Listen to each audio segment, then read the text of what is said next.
the first day back to school for Santa Barbara County, but I am tracking a significant heat wave kicking off today. Scorching conditions expected for the beaches, sweltering heat inland, and this is a prolonged heat wave creating red flag warnings and excessive heat warnings as well. This high pressure system is so strong that it's going to impact the entire west portion of the United States. We are not the only area that'll be about 10 to 15 degrees above average. All these areas color coded, almost lit up like a Christmas tree, looking to be well above average with temperatures scorching close to 110 degrees in some areas.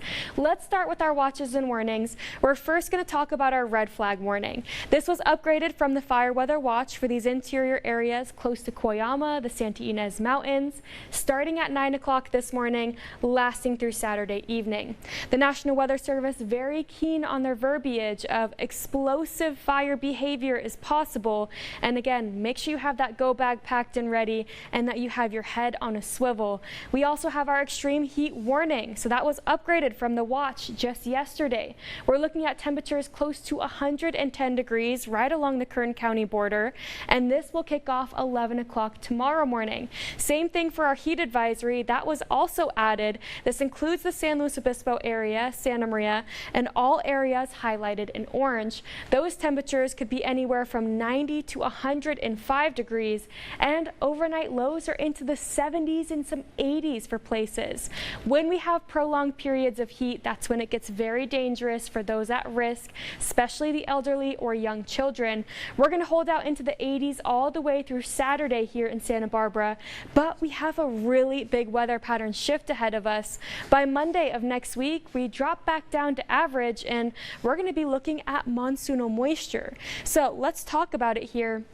The next couple of days are pretty active, especially for those areas out into the east of us. But I want to highlight Friday and into our weekend because that's when our rain chances jump up to 10 to 20%. So you can see a lot of this moisture kicking off. We'll look at some activity closer to 2:30 p.m. right in interior portions of the southern portion of California. Saturday looks to be pretty dry to start the morning, but Saturday evening, that's when we get a little bit more activity as well. I do think a lot of these showers that do work into Santa Barbara or the south-facing coastline will be rather moisture starved. We're really more looking at dry lightning possibility and again thunderstorm development. Take a look here, 4 p.m. If you really squint your eyes, we have a little bit of activity in interior portions of Ventura, LA County mountains, and I do think high terrain areas will be impacted the most. We hold out with a 10 to 20% chance of showers into our Sunday. That's one thing we're going to be keeping an eye on, but at least the next couple of days, just expect to see those swelteringly hot conditions. Here's a look at some of the temperature differences from just a few days ago. We're looking at 11 degrees of a difference there in 5 cities in San Luis Obispo. Here's our temperatures. So we're maxing out at 81 in Goleta, 75 in Isla Vista, and look at our overnight lows down into the 70s. Utilizing air conditioning is very, very vital, and of course, it's highly advised to be hydrating as well. 92 in Santa Ynez, 91 in Buellton, looking toasty up in Santa Maria as well.